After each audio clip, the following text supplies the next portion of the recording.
everyone. So I am doing my mid-month wrap-up. It's not going to be a long video because I don't have really much to talk about.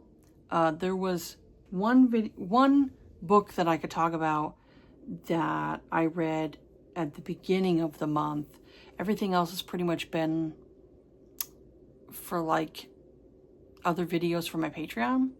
So this one here,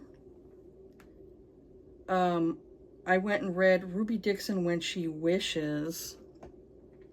This is a part of the Rizdaverse universe, which I do like, but I'll say like this series kind of has like hits and misses for me. Some of them I like, and then some of them I'm like, you know. So Ruby Dixon has become like one of those authors where I used to really love her, but now she's more of kind of hit or miss for me because some of her stories just don't resonate. Like I don't feel anything sometimes from the stories. This one here was definitely one of the ones where it felt very hollow to me. I'll just say that. So we have the characters of Beaudry and Peyton. So this is a reverse age gap where she's 10 years older than him, and there's also a pregnancy trope in here. But I will say, like, how different are they for the fact that he's like those Praxians, which are like a cat-like hybrid species, which is weird. Those are like the weirdest, I think, out of all of the ones that Ruby Dixon writes about, because she does like ones that are like, they look like cats. She does ones that look like dragons or like dragon shifters. And then she's also, you know, she writes those, the Masaka men, which are like those blue aliens with the horns and stuff. The cats are the weirdest ones because I don't want to picture a cat face, honestly. It just creeps me out. So, well, you're like, okay, well, I think she was 35 and he was 25. But it's like, what is the years of alien species compared to like humans, right? Is it going to be different? Like, how long does he live? You know, like, because, you know, like alien species are going to be different. Like their life cycles are obviously going to be different. Like humans, our life cycle is only going to be maybe to 100 if you're lucky. Maybe possibly older. And so that's our life cycle. So what's the life cycle of this like cat hybrid, you know? So I don't know really if there's like, it was much of a huge gap, you know? So Peyton is heavily pregnant at the starting of this book and needs assistance on her farm. Beaudry comes to her home and they both discover that they know each other. So they slept together months ago when they were both drunk. So once Beaudry finds out that Peyton is pregnant with his babies, he works overtime to work on her farm as well as making sure Peyton stays off her feet because she's heavily pregnant. Like she's definitely going to have multiple babies, you know. I said this was a sweet novella. I said Beaudry is basically the runt of the litter. You know, he's a cat alien species. You know, they say Praxians. He was kicked out of his home at a very young age due to his lung issues. Once he comes onto the Rizda 3 planet, the air quality there finally makes him breathe better than he's ever breathed in his life. I said he loves living there and he doesn't want to leave the planet now that his job there is done. So when he asks the police custodians if there is any other work there, he finds out that a pregnant human woman needs help on her farm. It makes it better for him once he finds out that the pretty human he slept with months ago is having his babies. He only wants to work on her farm and please her enough where he could stay and take care of Peyton as well as their children. I said he was a total sweetheart. Just total cinnamon roll, like I guess you'd say golden retriever hero. He was so sweet. Just wanted to please her and take care of her. And he's like, oh, she's going to have my babies, you know. And he was such a sweetheart. I said, unfortunately, I did feel like there was something was missing from this romance. It felt a bit hollow to me. I said, hence the 4 stars instead of 5. I did feel like when it came to the character of Peyton, I almost felt like she was using him, like, in a way. Like, obviously she was attracted enough to him that she slept with him months ago. But I almost felt like something was missing with her character. You know, like she felt very hollow to me. So it made the romance very hollow, you know? Like something was missing. I definitely felt like it was definitely something with the heroine, you know? She lacked something. And so that's why for me, I almost felt like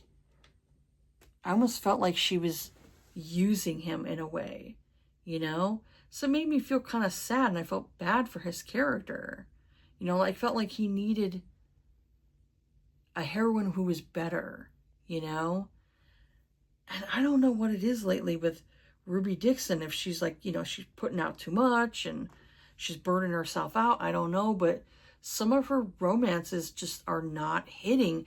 And I hate to give up reading her because I love her Ice Planet Barbarian series, and I loved the Ice Home series. And yeah, not all of them hit it out of the park for me, but most of them I did enjoy, you know? So yeah, when it comes to her RZA 3 series, I feel like the romances are very much like hit or miss. Very much. So this one here was more of like, I liked it enough to where I gave it 4 stars, but not enough to where I would want to buy it and own a copy of it, you know?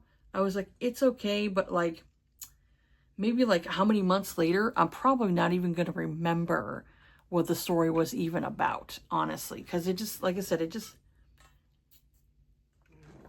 it lacked something. Something was lacking in it for me, which is a shame because, like I said, I like Ruby Dixon. I do like her writing. I love her books. I own how many of her books. So it's a shame when I get something and I read it and it just doesn't hit for me, you know?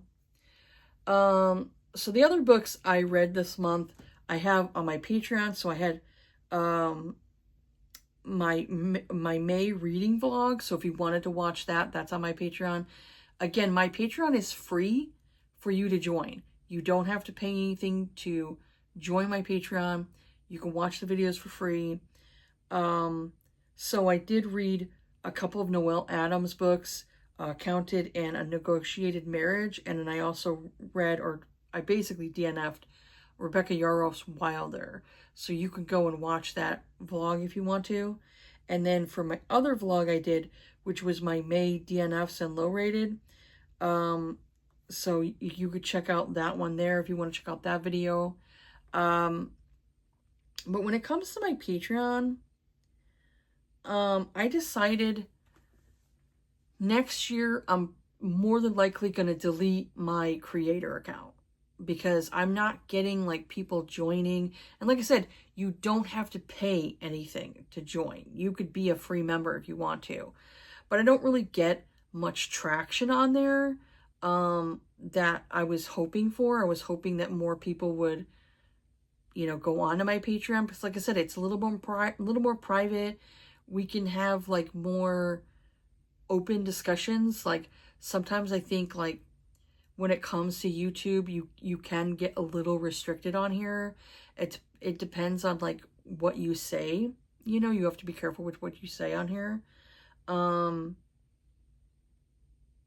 So I was hoping for a little bit more, I wouldn't, you know, like just more personal.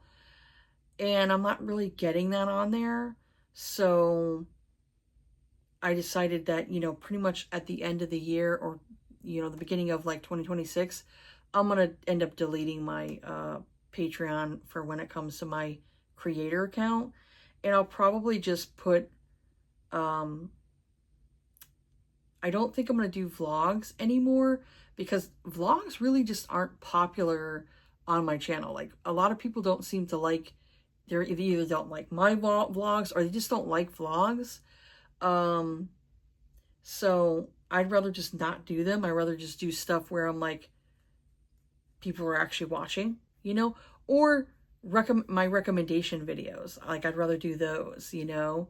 Those are more interesting than the vlogs. It just seems like people don't seem to give a crap about the vlogs. So I'd rather not do them if people just don't care, you know. Especially because it's like, it wastes my time because I'm filming all these clips and updating, you know, doing these updates and all that stuff for the vlog. So it's just easier for me to just not do it, you know, and I could just spend my time filming something else, you know. So that's basically what I'm going to do, is I'm not going to be filming any more vlogs on this channel in 2026, but also I'm not going to do any more Patreon ones either.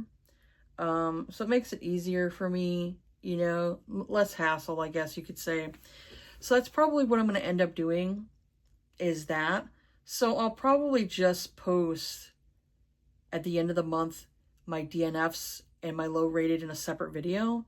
And those videos there, because there's always that chance of somebody commenting and saying, how dare you not like that book? You know, like, and just whine like a little baby. Those videos might end up having it to where after maybe like 2 or 3 months, I may end up like pausing the comment section on those, just for the fact that I don't get like a nasty comment, you know, like months later, someone randomly comes across that video. I'll probably end up doing that, because now YouTube has it for the comment section. Instead of making it like where you turn off the comments, you could just pause comments. So anybody who sees the video right away will be able to comment. But in like 2 or 3 months, if I pause the comments, that means no one else who's like new to my channel will be able to comment on those videos, you know. So I think it might work out better that way, you know, even though like if I get hate comments, which aren't frequent, but when I do, I usually just mute the person so that way they can't comment anymore. Because I'm pretty much like a one and done thing. If you're going to come at me in my comment section with something insulting, that's it for you. One and done.